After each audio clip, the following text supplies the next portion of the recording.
sabemos que toda a Bíblia gira em torno de uma única pessoa, a pessoa de Jesus. Muitos o consideram como um profeta, muitos consideram como uma criatura de Deus, mas não é isso que a Bíblia diz.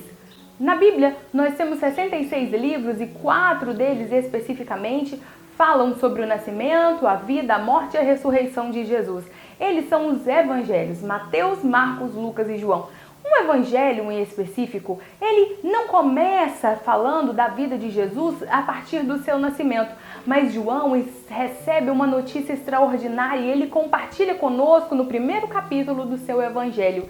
Ele apresenta Jesus como verbo e é sobre o verbo que eu quero falar com você aqui neste vídeo. No primeiro versículo do primeiro capítulo do evangelho de João, ele começa dizendo: no princípio era o verbo era Deus. O verbo estava no princípio com Deus.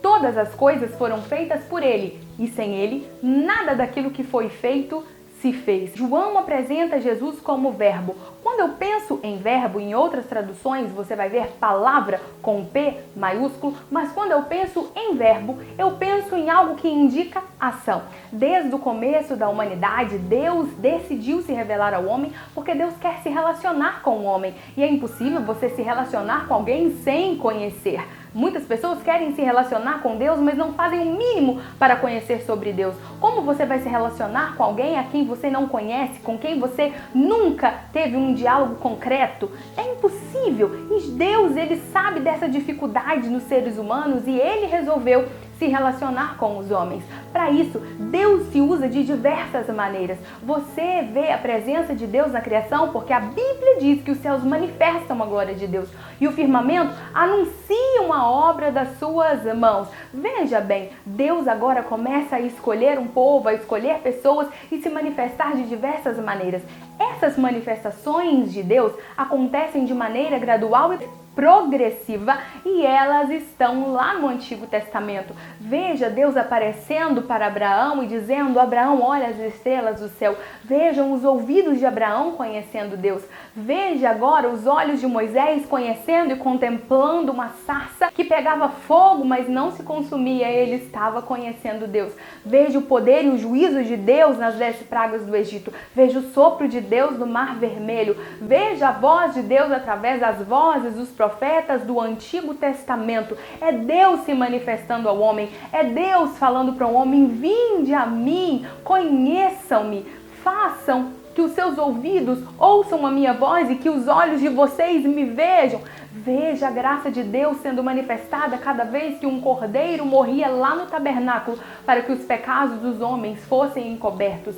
Veja Deus manifestando a sua graça, a sua força, o seu poder através de reis e nações, através de libertações, através de histórias. Mas Hebreus capítulo 1, versículo 1 diz: havendo Deus antigamente falado aos pais de diversas maneiras, agora nos fala pelo Filho. O Filho é a máxima revelação de Deus à humanidade. Deus quer se revelar à humanidade de maneira completa. E tudo aquilo que foi revelado sobre a pessoa de Deus durante os escritos do Antigo Testamento, agora se tornam apenas sombras, porque Deus aparece de verdade. O Deus das Escrituras do Antigo Testamento pula na frente dos homens e os homens não o reconhecem. E a consequência disso foi a crucificação dele na cruz do Calvário. Graças a Deus por isso, porque a profundidade das riquezas, tanto da sabedoria quanto da ciência de Deus, ele planeja e executa. A Bíblia diz que o Cordeiro foi morto antes da fundação do mundo. Apocalipse diz isso. Na Trindade, nós temos a seguinte regra para o nosso entendimento: o Pai planeja, o Filho executa e o Espírito Santo aplica. Na mente de Deus, antes da criação do mundo, Jesus já estava subindo Gólgota com a cruz nas costas. Na mente de Deus, antes da criação do mundo, Jesus estava gritando no alto da cruz do Calvário: está consumado. Na mente de Deus, o véu já estava se rasgando de alto a baixo, porque ele determinou assim. Então, o Filho sabia desde o princípio de todas as coisas que ele se encarnaria através do ventre de Maria e nasceria numa manjedoura.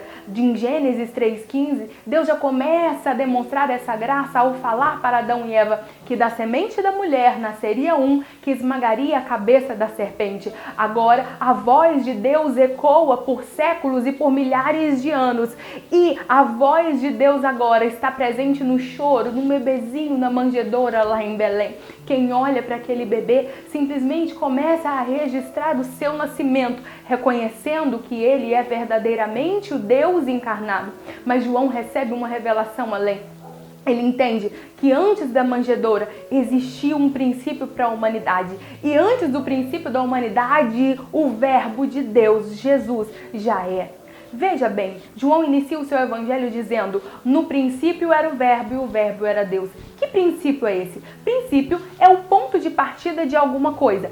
Para quem este evangelho foi escrito? Foi escrito para os seres humanos, foi escrito para a humanidade. Então, o princípio que João está falando é o nosso princípio. É o princípio daquilo que nós vemos. É o princípio dos céus e a terra, é o princípio de toda a criação. Mas ele escreve que no princípio era o verbo. E não é que a partir do princípio foi o verbo. Até parece que João usou um jogo de palavras errado. Não, não foi errado. João usou as palavras certas, porque no princípio era o verbo. Quando João escreve isso, João está nos dizendo que antes do princípio de todas as coisas, o verbo já é. Eu existo porque eu tenho um princípio, eu estou condicionado ao tempo. Houve um tempo que determinou o início da minha existência, mas no princípio de todas as coisas nem tempo existia, porque o tempo vem de Deus, o tempo vem do próprio Deus. E antes de que houvesse tempo, antes que houvesse dia, antes que houvesse noite, tardes e manhãs, luminares, sol, lua e estrelas, Deus já é. E João escreve que o verbo era Deus e o verbo estava no princípio com Deus e que todas as coisas foram feitas por ele. Todas as coisas foram feitas por ele. Eu já disse que Deus se manifesta de diversas maneiras à humanidade. Quando eu penso na palavra verbo, eu penso em ação. E o que isso quer dizer? Jesus é a ação de Deus. Ele é a pessoa da Trindade que faz aquilo que a mente de Deus planeja, que mostra, que escancara as cortinas da eternidade e aparece aos seres humanos dizendo: veja a glória do Pai, veja a justiça do Pai, veja as ações do Pai, vejam o poder do Pai. Ele existe, ele está aqui e agora o Filho se manifesta. Ele se manifesta na criação fazendo todas as coisas, porque a Bíblia diz que todas as coisas foram feitas por ele e sem ele nada daquilo que foi feito se fez. Agora os homens vão conhecendo Deus através do Antigo Testamento, em todas as histórias, em todos os símbolos, em todas as manifestações.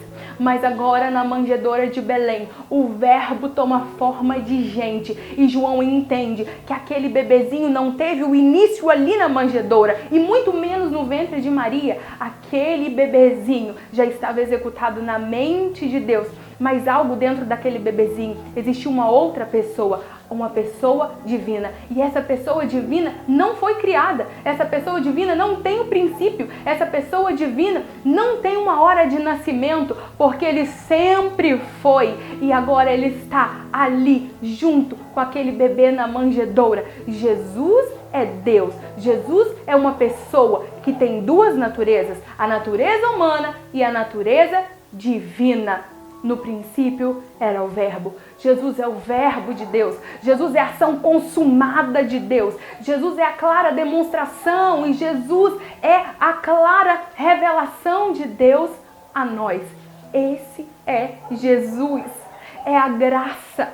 A Bíblia diz que nós vimos a sua glória como a glória do Pai. Ele veio cheio de graça e cheio de verdade. Ele veio. Eu te convido a continuar comigo nessa série para que você conheça um pouco mais da pessoa de Jesus. Jesus, o verbo de Deus. Jesus, aquele que se fez carne por amor de nós.